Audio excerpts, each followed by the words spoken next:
Welcome to A&N In Depth, the podcast dedicated to those that want to know how the Seventh-day Adventist Church works, what we believe, and how you can join it. Today, we have Pavel Goia with us, representing the Ministerial Department. Is it a department, Pavel? What is it? It's association. It's an association. That's what Correct. I thought. So it's not a department, it's an association. Correct. And Elder Ramon Canals, he is the secretary. He is the Ministerial Secretary. Ministerial Secretary. Why don't you call it a director? Because normally the Ministerial Director, as our church is organized, should be the president of the General Conference of the Worldwide Church. I see. So he is the secretary responsible for the pastors. We have about 21,000 pastors around the world, which is a lot of pastors. The average is one pastor to 11 congregations or 12, something like that. And there are many others that are Bible workers and so on. So up to 30,000 that are responsible for the care of souls, let's say, in the Adventist Church globally. And ministerial works directly with them. Yes. What is the role of a ministerial secretary in a local conference or in a region of the world? As we said, again, I'm going to repeat what you said. Elder Wilson is the Ministerial Director. Elder Canal is the Ministerial Secretary. And under the General Conference, at least, we have a few associate directors or secretaries. I am one of them. And we are divided per responsibilities. Basically, one of us, Elder Robert Costa, is responsible with evangelism. And then I could go through all the names. Each one has a different responsibility. And in a way that we should cover all the needs of the pastors so they could function, they could have the resources, they could have the support they need. So the churches in different areas of the world can grow and fulfill the mission. So here we have publications that we send all around the world and so on. But I'm asking about the local field where the pastors are. They have a ministerial secretary in their own conference. Correct. So generally a conference has between 50 and 100 churches, sometimes more. And in that particular conference, generally around 30, 40, 50, sometimes 80 pastors in a single conference. And the ministerial secretary there provides them with what? Support and guidance, or what do they do? The Ministerial Secretary, the reason it's called an association, not a department, is because instead of being coordinated by the conference or union or division, is actually representing the pastor to the conference. The Ministerial Association is supposed to represent the pastor and the pastor's needs related to both ministry in the local district and the needs specific of the pastor himself or herself, the pastor. And so in this way, it's an association because it represents the pastor to the conference. Now, as you know, you said that the conference has 30 pastors to 80 pastors. Sometimes some of them, as far as I know, have as low as 15 pastors, and some of them as high as 400 pastors. And I know specific. Right. So it's 15 to 400. Could be, depends on the size of the conference, the location of the conference. Yes. And then you think about that. A pastor can have down to one church, if it's bigger, or up to, I've seen pastors that had 90 churches. And so how could a pastor fulfill the mission unless the pastor has training, support, resources, and so on, in order so they could do a good job and they could feel that they are not alone in the district. So that's the reason of the conference should have a ministerial and should help the pastor keep in close contact with the pastor. Ministerials then become or are advocates of the pastors within the day-to-day operation of the conference. They are and they should. The local church, the local conference president is the administrator, but the ministerial is the advocate of the pastors, presenting and defending their interests, their needs of training, their support, and whatever else is needed so the workforce, the pastoral workforce, can continue their work of evangelism and nurture. Correct. And now when we say defending, yes, we can say that, but in the same time, we need to keep in mind that the ministerial And the rest of the conference should work really close in unity together, because we all should defend what is best within our rules, within our doctrines, and so on, what is best for the church to grow. And so we should always aim for a good relationship between ministerial and the rest of the administration in the conference. We have pastors all over the world working in the most varied and diverse environments. We have pastors that are pastoring churches that are in the middle of nowhere, sometimes in the middle of the ice. Other pastors in the middle of the jungle. They have to go by boat for days to find their remotest churches. And then you have pastors that are in densely populated areas where there are 8 pastors for a single church. So there is a tremendous diversity in ministry. I would like to talk about the publications that the General Conference Ministerial Association publishes and the projects that you work with. Let's start with Ministry Magazine. Yes. So if you don't mind, I'm going to talk about publications, but another 1 or 2 aspects that are very much connected to what you mentioned. And so starting with the publications, we need to keep in mind that there are not too many resources that are for pastors. The church has a lot of resources, but for pastors specifically is Ministry Magazine alone. When you talk about, not that they absolutely can use any publication or most publications, but Ministry Magazine is designed specifically for pastors at the recommendation of Ellen G. White, and it was started by Daniels in 1928. Now, Ministry Magazine goes to, as far as we know, around 22,000, and it was added Swahili, so right now it goes to a lot more pastors, and we intend to add Hindi and 2 dialects from India to increase the number. And so it goes to most pastors, Seventh-day Adventist pastors, and also to around 50 or more, 56,000 more or less non-Adventist pastors. Before I continue, I cannot help myself but to praising God, to underline a little that we get a lot, and I mean a lot of letters from Adventist and non-Adventist pastors that really appreciate the magazine. In fact, some of them ask for more. Some denominations ask for magazine to be supplied also to their seminary students, different denominations. And we got rewards from Associated Church Press systematically for the last 4 or 5 years. Every year, 3-4 awards. The best in content, best in design, a lot of awards as high quality magazine. And this is what I said, I cannot help myself. I got to underline these things. We have added audio so they can drive and listen. We have added... For every article, you can just go to the website, Ministry. 100% for the entire magazine. They can listen while they drive instead of reading. And we have added digital. Let's suppose a conference. We got phone calls from different conferences that we ship it to the conference, but then they have to ship it somewhere far away. And shipping is very expensive.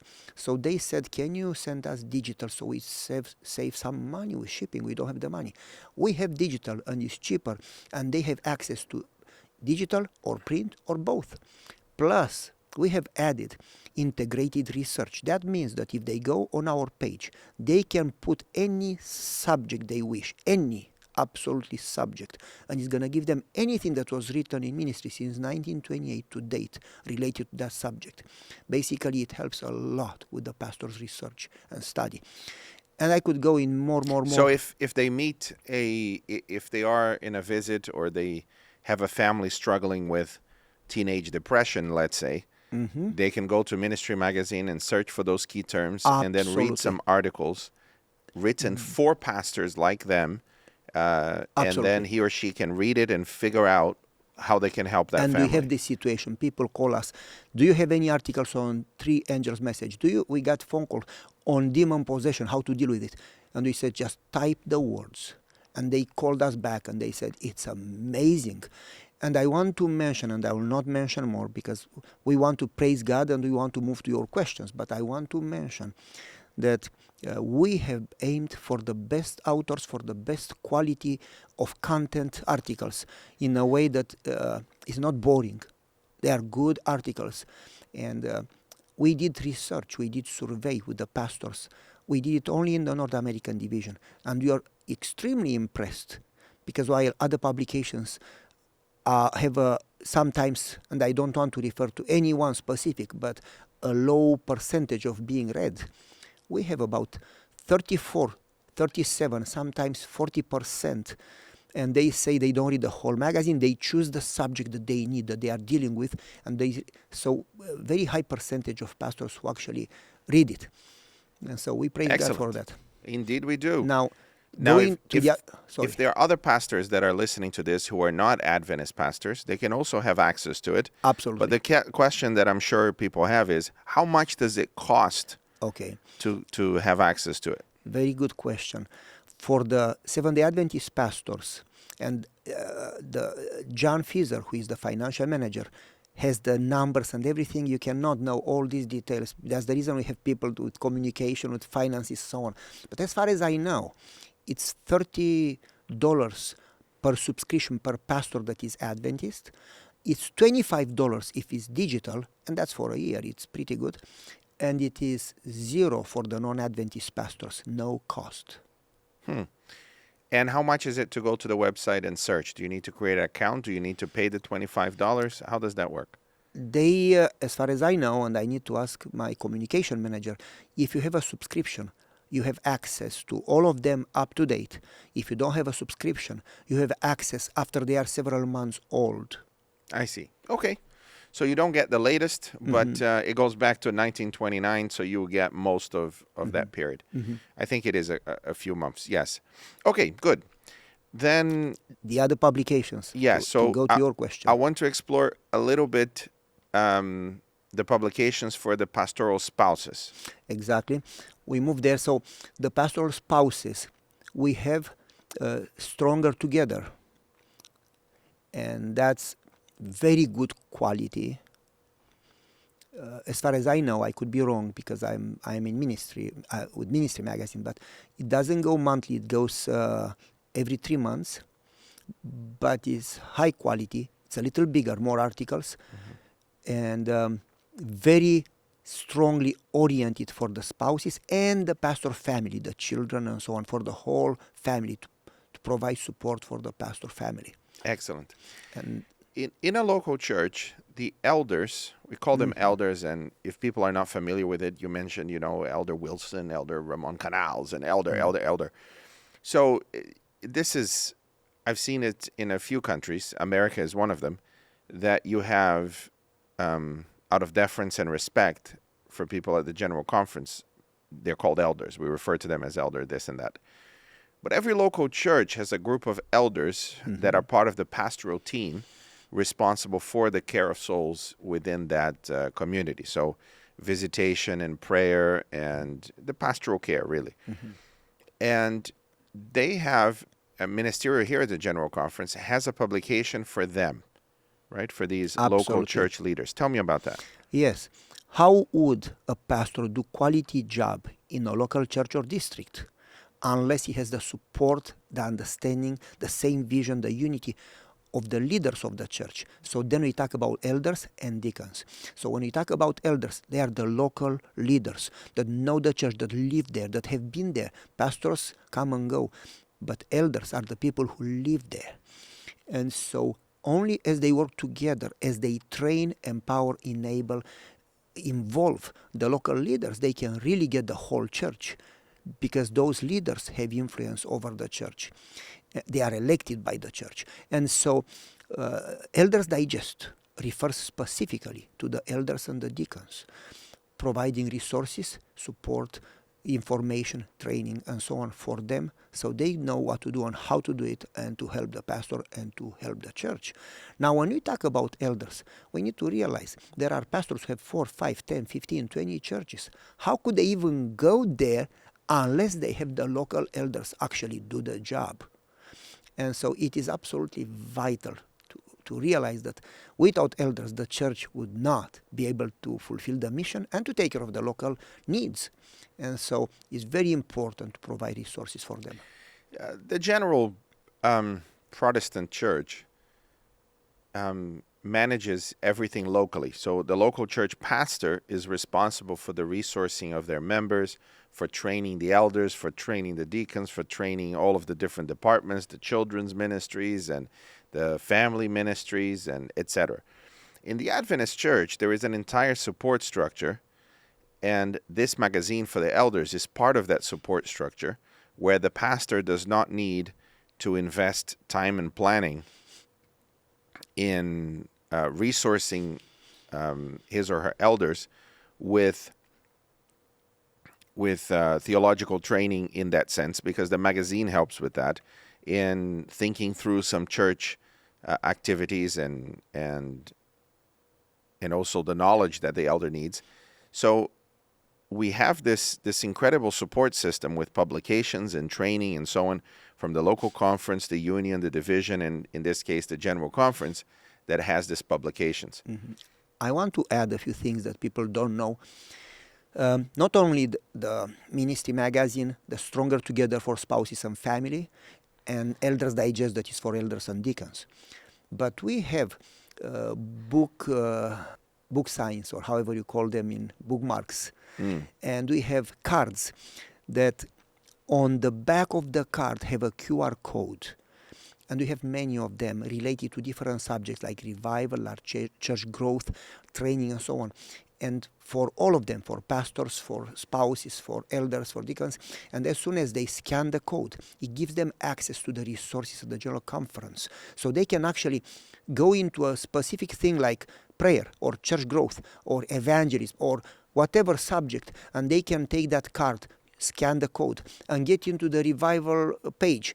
And then they get resources that you will be impressed how many resources. Plus, let's talk about elders since we are there. The magazine that goes every 3 months also has sermons for them and sermons outlines and how to prepare a sermon. So when the pastor is not there, they get help. And so all these things, if people knew and used it, it would really help. I'm sure it would. Okay, let's move on from the magazines and let's go back to the overall mission of ministry altogether. Very much. I tell hope me you about mentioned that. Because that was when I said there are a few more things, not only the publications. So if we think about it, the church has a mission. The church is not just an institution, but has a mission, should be a movement. Jesus told us clearly as a command to reach the world with the good news of salvation, the gospel. And so the church has a mission. In order to fulfill that mission, when you think about all these areas, remote areas, as you mentioned, jungle, or urban areas, millions of people, very secular cities and so on, how do you reach them? And so in this context, it is extremely important that pastors, elders, churches get, number one, the vision, number two, the spiritual health and growth. How could they really fulfill the mission unless they themselves have a relationship with God that is strong? And then they have the information, then they have the training. And so, talking about the mission, I want to emphasize in a very strong way, there is no church in the Adventist Church worldwide that can be healthy without being involved. And that's the reason Ministerial is doing training to help the pastors know how to train the members. So every member works. We will never be able, at the rhythm that the church, the world is growing, we will never be able to reach the world with the good news unless we go in God's power. That's number one. We mentioned in the Bible about the promise of the latter rain. Mm-hmm. And we talked about the early rain from Hosea and so on. And we believe that the first century church, the disciples, when they received the Holy Spirit, they were enabled through the power of the Spirit to reach the world, to start the work. And we need the power of God, the power of the Spirit, right now to reach the world, to finish the work. Otherwise, how could we reach everybody? So that's number one, the power of God. But number two, you got to train every member so they can reach their neighbors, their relatives, their friends, their co-workers, their colleagues. So every member to use the gifts they have in the area they are. So the whole church functions, the whole church is healthy. Then the church would grow. It's not only the pastors and the elders that should work. The word pastor comes from the Latin pastoralis, which means to shepherd. And what you're referring to in the involvement of the members is in evangelism and so on, and nurture and pastoral care as well, but especially in evangelism, it is sheep that make sheep, not shepherds. So it's sheep that make sheep, not shepherds. The pastors must involve their members in the work of mission, because if it was up to the pastors only, we would never finish this. And the pastoral responsibility is extremely high, because I'm trying to put it in a positive way, but you look in Israel history, a good leader and you have the whole nation go up and be blessed and grow, and a bad leader and you have the whole nation eventually go down and go in slavery and so on. So leaders are extremely important. The pastor is the shepherd, and the pastors are supposed to have a strong relationship with God, to be spiritual people, and to love the flock, let's call it that way, the members, the sheep, as you said, and to nurture them and to train them and to prepare them. The pastor should do a quality job taking care of the church, not only taking care of their needs, but training them, preparing them, encouraging them, involving them. And as you have a good leader preparing the church, then the church has good experience, good results in working, so they get encouraged.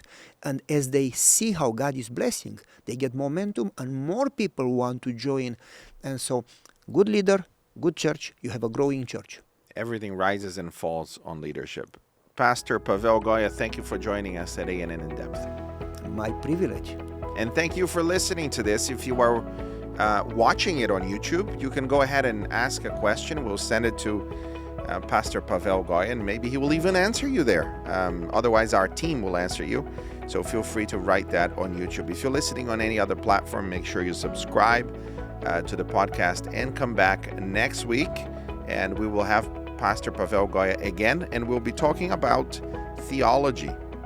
Why is that so interesting? What is the role of the pastors in the theological health and sound doctrine of their local churches? That's what we'll be talking about next week. I hope to see you then.